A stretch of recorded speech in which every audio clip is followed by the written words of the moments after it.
নমঃ শিবায়।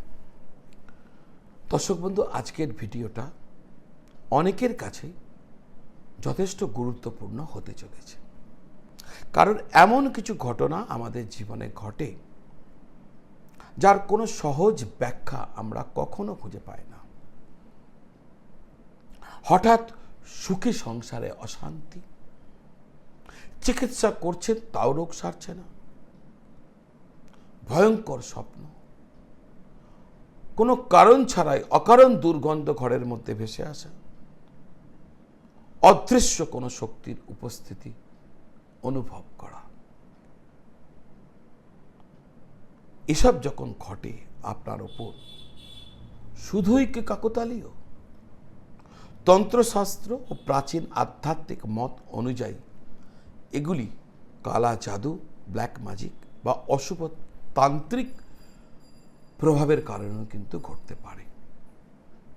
তাহলে জেনে নেওয়া যাক, আজকে আপনাদের সামনে আমি বলবো কালা জাদুর সম্ভাব্য লক্ষণ কি কি, যাতে আপনারা সহজে বুঝতে পারেন।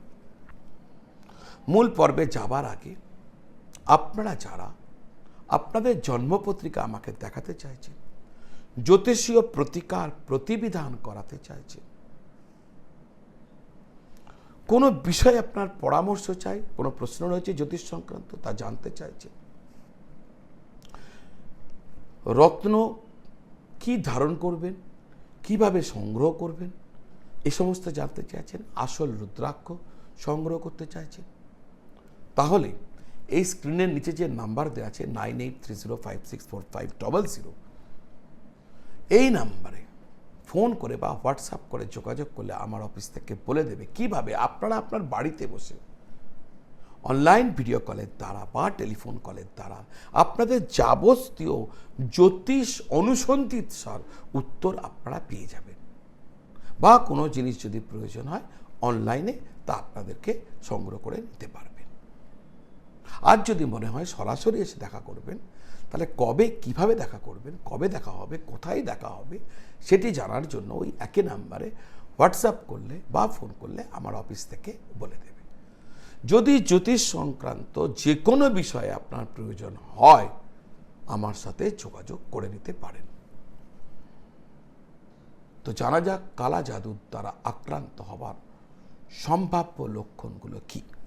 প্রথম লক্ষণ, পরিবারের কোনো সদস্য হঠাৎ যদি আক্রমণাত্মক হয়ে ওঠে, কোনো কারণ ছাড়াই রাগ, ঝগড়া, অশান্তি করতে থাকে, তাহলে এটা একটা লক্ষণ। এটা হলো প্রথম লক্ষণ, 1 নম্বর লক্ষণ। 2 নম্বর লক্ষণ, দীর্ঘদিন চিকিৎসা করা হচ্ছে, তা সত্ত্বেও রোগের থেকে কোনো উন্নতি হচ্ছে না, বড় বড় চিকিৎসকের পরামর্শ নেওয়ার পরেও স্বাস্থ্য সমস্যা সুরাহা না হওয়া। 3 নম্বর লক্ষণ, হঠাৎ শরীর থেকে অস্বাভাবিক দুর্গন্ধ বের হচ্ছে, অথচ এর কোনো চিকিৎসাগত কোনো কারণ নেই। 4র্থ লক্ষণ, ঘরের মধ্যে বারবার দুর্গন্ধ অনুভব হওয়া, অথচ তার কোনো উৎস খুঁজে পাওয়া যাচ্ছে না, কিছু মরে পড়ে নেই, পচে নেই, কিছু নেই, তা সত্ত্বেও ঘরের মধ্যে দুর্গন্ধ ভেসে আসছে, যার উৎস খুঁজে পাওয়া যাচ্ছে না।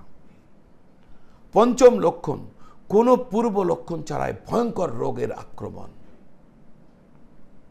6 নম্বর লক্ষণ, ঘুমের মধ্যে ভয়ঙ্কর স্বপ্ন দেখা, যেমন ভূত প্রেত দেখা, উঁচু জায়গা থেকে পড়ে যাওয়া দেখা, মৃত ব্যক্তিদের দেখা, বা অত্যন্ত ভয়ঙ্কর পরিবেশের স্বপ্ন দেখা। 7 নম্বর লক্ষণ, খাবারের মধ্যে বারবার চুল পড়ে যাওয়া। খাবারের মধ্যে যদি বারবার চুল দেখেন, এটা একটা লক্ষণ। 8 নম্বর লক্ষণ, ঘরে একলা থাকার সময় মনে হচ্ছে আরও হয়তো কেউ আছেন, অন্য একটা কারণ অস্বাভাবিক উপস্থিতি টের পাওয়া। 9 নম্বর লক্ষণ, মনে হচ্ছে আপনার কেউ আপনাকে স্পর্শ করছে, বা আপনার কাছে দাঁড়িয়ে আছে, বা ফিসফিস করে কিছু বলছে, কিন্তু বাস্তবে কেউ নেই, কিন্তু এটা আপনার মনে হচ্ছে। 10 নম্বর লক্ষণ, হঠাৎ বাড়িতে আগুন লাগা, কোনো কারণ ছাড়া দুম করে আগুন লেগে গেল, অস্বাভাবিক ঘটনা। 11 নম্বর লক্ষণ, খাদ্যাভ্যাস কিন্তু একই রয়েছে, কিন্তু দ্রুত এবং অস্বাভাবিকভাবে আপনার ওজন কমে যাচ্ছে। এই লক্ষণগুলি যদি এক বা একাধিক আপনার জীবনে আসে, তাহলে জানবেন আপনি ব্ল্যাক ম্যাজিকের শিকার অথবা কালা জাদুর শিকার হবার প্রবল সম্ভাবনা রয়েছে। হয়েছে এমন সিদ্ধান্তে আসবে না, হবার প্রবল সম্ভাবনা রয়েছে। প্রথমে আগে চিকিৎসা করে নিন, কারণগুলোকে অনুসন্ধান করুন। যদি দেখেন যে না, কিছু করেও কিন্তু এগুলো রয়েছে, তাহলে নিশ্চিত আপনি শিকার হয়েছেন। এবার হচ্ছে কারা চটপট তাড়াতাড়ি এই ধরনের শক্তির দ্বারা প্রভাবিত হয়ে পড়েন। তন্ত্রশাস্ত্র অনুযায়ী কিছু মানুষ তুলনামূলকভাবে বেশি সংবেদনশীল, যাদের চন্দ্রকুণ্ডলিতে অধিকাংশ গ্রহ দুর্বল অবস্থায় রয়েছে, যাদের চন্দ্র অত্যন্ত দুর্বল এবং পাপ গ্রহ দ্বারা পীড়িত, যাদের কুণ্ডলিতে গ্রহণ দোষ রয়েছে, যাদের আত্মবিশ্বাস অত্যন্ত কম, এছাড়াও অতিরিক্ত মাদকাসক্তি, অনিয়ন্ত্রিত জীবনযাপন, নেতিবাচক মানসিকতা ব্যক্তির আধ্যাত্মিক সুরক্ষাকে দুর্বল করে দেয়। এখন সবথেকে গুরুত্বপূর্ণ বিষয় হচ্ছে রক্ষা পাবার উপায় কি।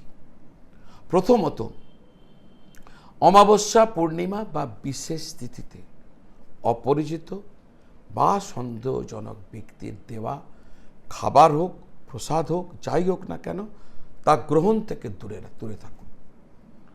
দ্বিতীয়ত, এই সমস্ত তিথিগুলোতে আমিষ ভক্ষণ আর মদ্যপান এড়িয়ে চলুন। তৃতীয়ত, অমাবস্যার দিনে গঙ্গা জল বা পবিত্র জল ঘরের প্রতিটি কোণে, ব্যবসা প্রতিষ্ঠানে ছিটিয়ে দিন।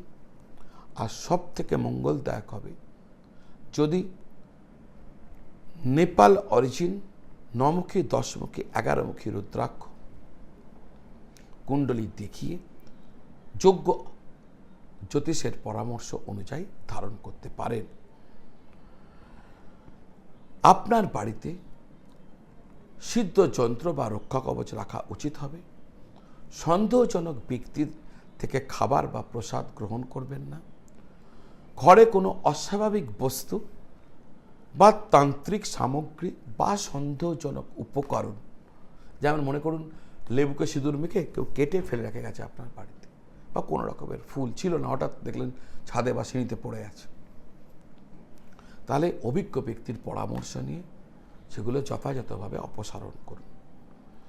পরিত্যক্ত কুয়া, যে কুয়া ব্যবহার করা হয় না, পাতকো ব্যবহার করা হয় না, পরিত্যক্ত কুয়া, শ্মশান বা যেখানে নিয়মিত তান্ত্রিক ক্রিয়া হয়, সেই সমস্ত স্থানে যাতায়াত এড়িয়ে চলুন। দর্শক বন্ধু, মনে রাখবেন, ভয়ের মধ্যে জীবনযাপন করাটা কোনো বুদ্ধিমানের কাজ নয়। ঈশ্বরের প্রতি ভক্তি, তার উপর বিশ্বাস আপনার জন্য সর্বশ্রেষ্ঠ সুরক্ষা কবচ। নিয়মিত মহামৃত্যুঞ্জয় মন্ত্র জপ করুন, ওম নমঃ শিবায় মন্ত্র জপ করুন, ভগবান শিবের আরাধনা করুন, হনুমান চালিসা পাঠ করুন, সৎ জীবনযাপন করুন, আধ্যাত্মিক শক্তিকে বৃদ্ধি করুন। দেখবেন এই ধরনের সমস্যা আপনার জীবনে কখনো আসবে না। পরিশেষে আমি একটা কথা আপনাদের থেকে জিজ্ঞাসা করব, এই ধরনের অদ্ভুত অভিজ্ঞতা আপনাদের জীবনে কি কখনো কারো হয়েছে, বা আপনার পরিবারে কারো হয়েছে? যদি হয়ে থাকে তাহলে কমেন্ট বক্সে হ্যাঁ বা না লিখে আমাকে একবার জানাবেন। এই যে ভিডিওটি যদি আপনাদের কাজের মনে হয়, ভালো লাগে, তাহলে আপনার আত্মীয়, বন্ধু বান্ধবদের সাথে শেয়ার করবেন। এই তথ্য তাদের কাজে লাগতে পারে। যদি আমার এই চ্যানেলটি এখনো সাবস্ক্রাইব করেননি, তাহলে চ্যানেলটি সাবস্ক্রাইব করে বেল আইকন প্রেস করে দেবেন। আমার ভিডিও আপলোড হওয়া মাত্র আপনার কাছে পৌঁছে যাবে। আপনারা সকলে ভালো থাকবেন আর সকলকে ভালো রাখবেন। নমঃ শিবায়।